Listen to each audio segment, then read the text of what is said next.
আপনি দীর্ঘদিন ধরে বাংলাদেশের রাজনীতি পর্যালোচনা করেন, পরিস্থিতি পর্যবেক্ষণ করেন। আপনার কাছে জানতে চাই, বর্তমানে একটি ইন্টেরিয়াম গভর্নমেন্টের পরে একটি নির্বাচিত সরকার দেশ পরিচালনা করছে।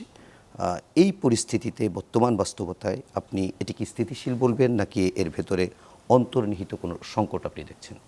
2024-এর গণ অভ্যুত্থানের পর মানুষ বিশালভাবে স্বপ্ন দেখেছে এবং সেই স্বপ্ন ছিল বাংলাদেশ হবে একটা নির্ভেজাল পরিপূর্ণ গণতান্ত্রিক দেশ। মানুষের অধিকার প্রতিষ্ঠিত হবে, তার পাশাপাশি বাংলাদেশের স্বাধীনতা এবং সার্বভৌমত্ব সেটা অক্ষুণ্ণ থাকবে। কোনো আধিপত্যবাদী শক্তি, কোনো পরাশক্তির চোখ রাঙানিতে বাংলাদেশের জনগণ ম্রিয়মাণ হয়ে যাবে না। তারা তাদের স্বাধীনতা এবং সার্বভৌমত্ব বুক উঁচিয়ে রক্ষা করার প্রয়াস পাবে। এর মাঝখানে একটা ইন্টারিম গভর্নমেন্ট প্রফেসর ইউনূসের নেতৃত্বে ছিল এবং তাদের নেতৃত্বেই গত 12 ফেব্রুয়ারি আপনার জাতীয় নির্বাচন অনুষ্ঠিত হয়েছে।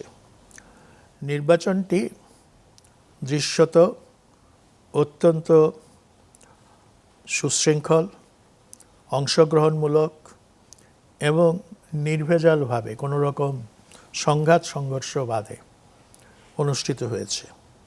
অনেকের মতে বাংলাদেশের দীর্ঘ 55 বছরের ইতিহাসে এটি অন্যতম একটি শ্রেষ্ঠ নির্বাচন। আরও 2-1টি শ্রেষ্ঠ নির্বাচনের কথা আমরা বলতে পারি, যেমন 91 বিচারপতি শাহাবুদ্দিনের অধীনে 1991 সালে যে নির্বাচন হয়েছিল, সেই নির্বাচন নিয়ে কোনো বিতর্ক নেই। ঠিক একইভাবে এবারের নির্বাচনও সেরকমই অনুষ্ঠিত হয়েছে, যদিও নির্বাচনের পর কোনো দল বলার চেষ্টা করেছে যে এখানে এক ধরনের কারচুপি বা ম্যানিপুলেশন হয়েছে এবং এর জন্য নির্বাচন কমিশনকেও দায়ী করার চেষ্টা করা হয়েছে। তবে আমার মনে হয় এইসব অভিযোগ ধোপে টেকে না, কারণ মানুষ দেখেছে কিভাবে নির্বাচন হয়েছে এবং মানুষের চোখকে তো কেউ ফাঁকি দিতে পারে না। 1-2 জনের চোখকে ফাঁকি দেওয়া যায়, 18 কোটি মানুষের চোখকে তো ফাঁকি দেওয়া যায় না।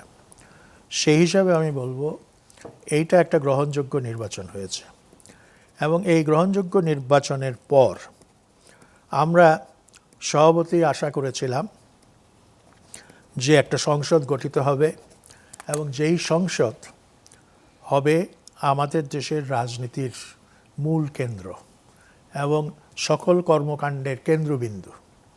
এবং এই কথাটা বর্তমান প্রধানমন্ত্রী তারেক রহমান বলেছেন এবং তিনি চেয়েছেন যে এরকম একটা সংসদ হোক। শুরুতে তিনি সৌজন্যমূলকভাবে অন্যান্য দলের নেতাদের সঙ্গে, বিশেষ করে জামায়াতে ইসলামীর নেতা এবং এনসিপির নেতা,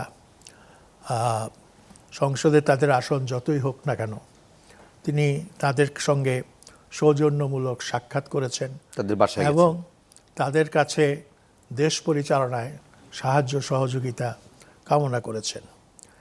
এটা আমার মনে হয় আমাদের ইতিহাসে অতীতে কখনো এই ধরনের প্র্যাকটিস আমরা দেখি নাই, মানে দেশের শীর্ষস্থানে দেখি। হ্যাঁ, এবং এই যে শিষ্টাচার স্থাপিত হলো, এটা আমাদেরকে আশান্বিত করেছে। তারপর তো শুরু হলো সংসদের অধিবেশন এবং সংসদের অধিবেশনের মধ্য দিয়েই আবার সেই পুরনো ধরনের বিরোধ আবার ধীরে ধীরে চাঙ্গা হয়ে উঠতে থাকলো।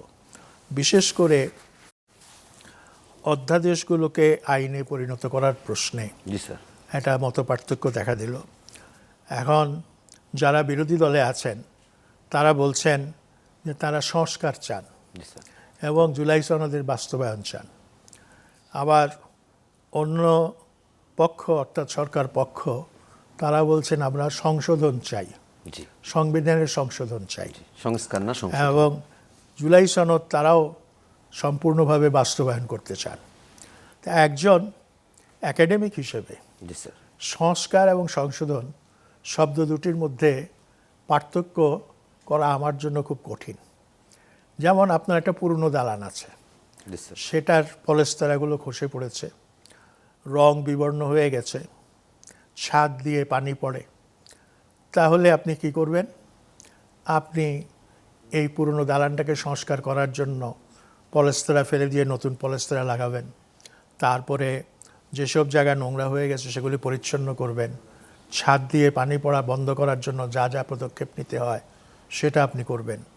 এটা হচ্ছে একটা পুরনো ভবন সংস্কার করা। এবং সংশোধন করাটা কি?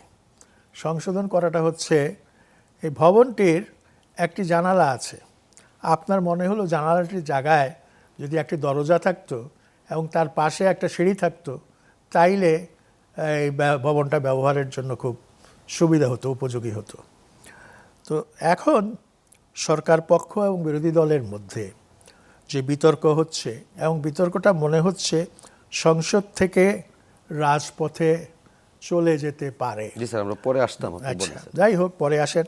কিন্তু আমরা তো চেয়েছিলাম যে সংসদের মধ্যেই সব কিছুর সমাধান হবে। এখন বাংলাদেশের সমস্যাটা অনেকে পরিষ্কার করে বুঝতে চান না, এবং আমি জানি না যারা দেশ চালান তারাও এটাকে বুঝতে পারছেন কিনা।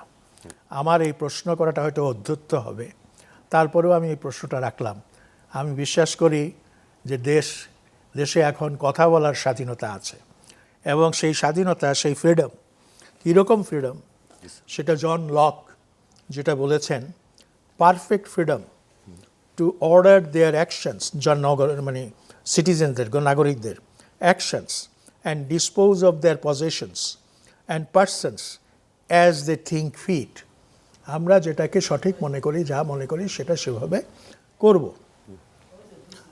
Without asking leave or depending upon the will of any other man. অন্য কেউ আমাকে সেই কাজে বাধা দেবে বা তার কাছ থেকে অনুমতি নিতে হবে, এমনটি যেন না হয়।